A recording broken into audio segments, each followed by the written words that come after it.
menghadapi wabak ni tak, sebenarnya belum tak terfikirlah.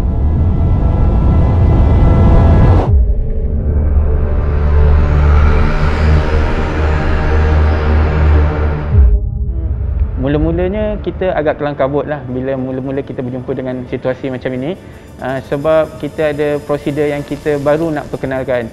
Tapi bila lama kelamaan kita dah mula dapat menguruskan kematian pandemik ini dengan lebih baik lah.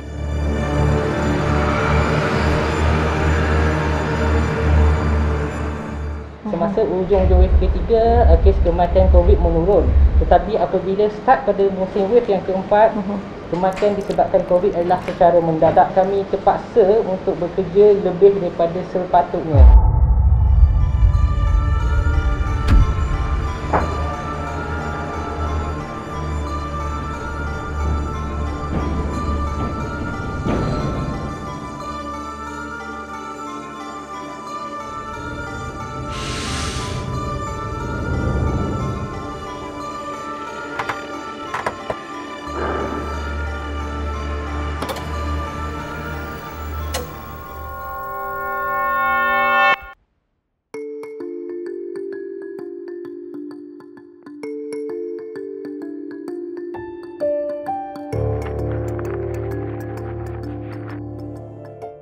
Pada mulanya saya ditawarkan kerja kat sini pun saya fikir juga, kerja dengan mayat Tapi apabila kita dah kerja kat tempat ni, sebenarnya tempat ni banyak memberi kesan dan impak pada diri kita sendiri.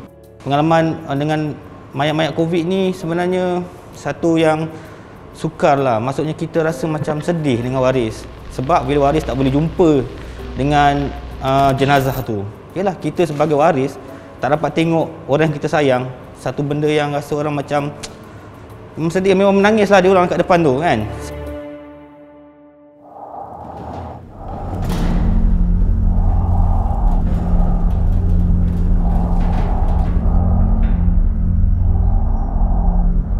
Sebenarnya sejak masuk ke Jabatan Forensik, saya memang dah bersedia untuk menghadapi apa-apa saja jenis disaster lah.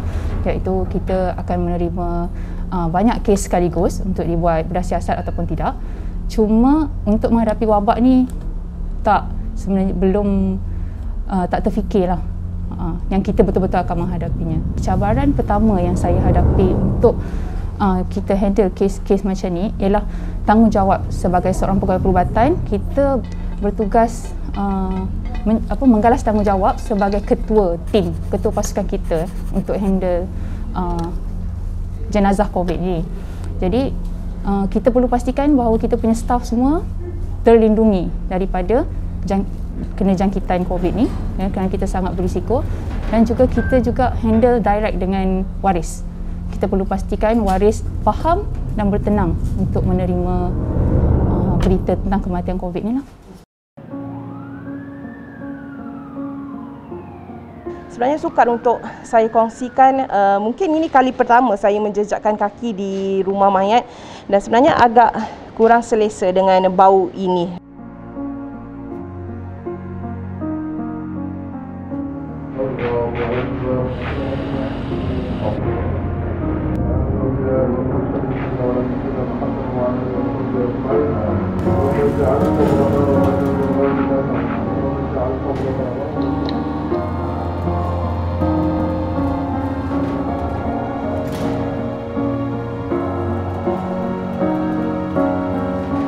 Di sini kebiasaannya akan menerima panggilan daripada sama ada kecemasan ataupun ward-ward yang menguruskan pesakit COVID.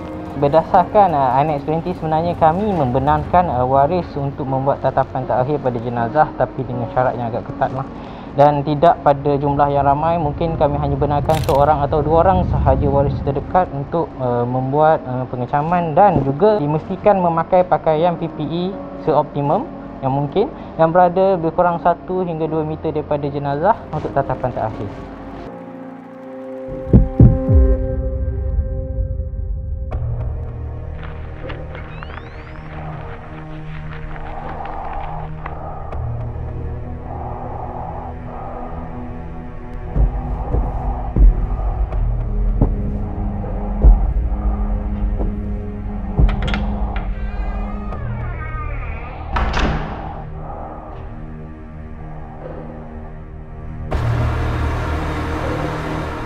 Hospital Keluang sebenarnya bernasib baik sebab dia mempunyai satu bilik yang terasing yang sebelumnya digunakan untuk membuat postmortem mayat-mayat reput.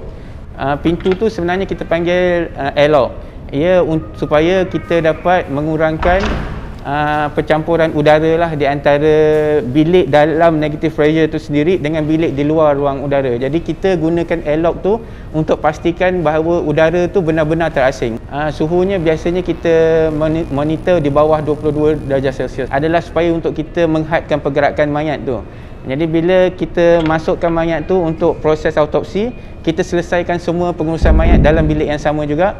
Dan bila kita keluarkan mayat tu, ia terus dibawa oleh van jenazah ke tempat untuk dikebumikan lah.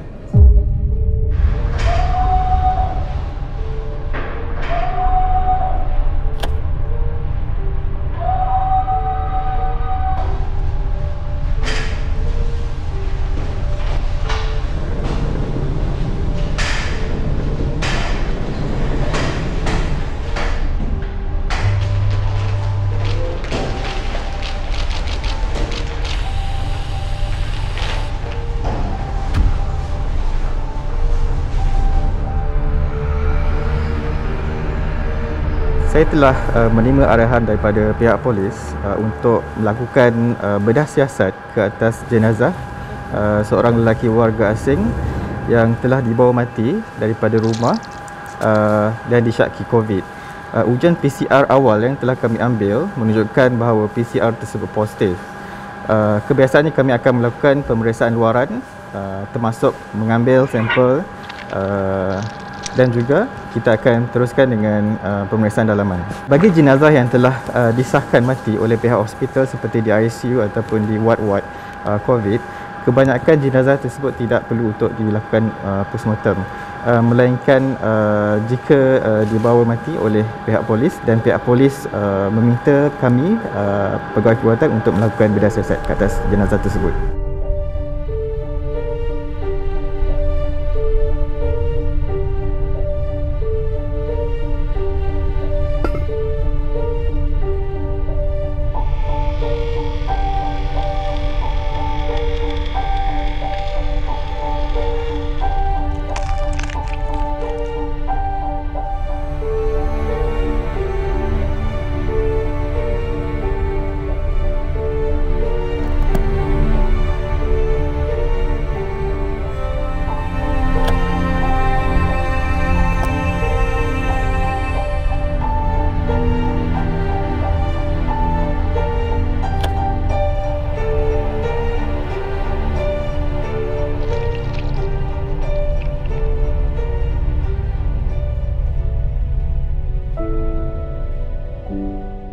Sebanyak mana pun kita ucapkan penghargaan terima kasih kepada Barisan Hadapan, kita sebenarnya belum boleh menang dan nilai pengorbanan jasa Barisan Hadapan seperti di Jabatan Perubatan Forensik Hospital Sultan Anak Aminah ini dan juga di unit Forensik Hospital Keluang ini tiada nilainya. Kepada anda yang kehilangan insan tersayang disebabkan COVID-19, tim MG mengucapkan salam takziah, jaga diri, jaga SOP. Sekian laporan Ernalisa Osman untuk Malaysia Gazette.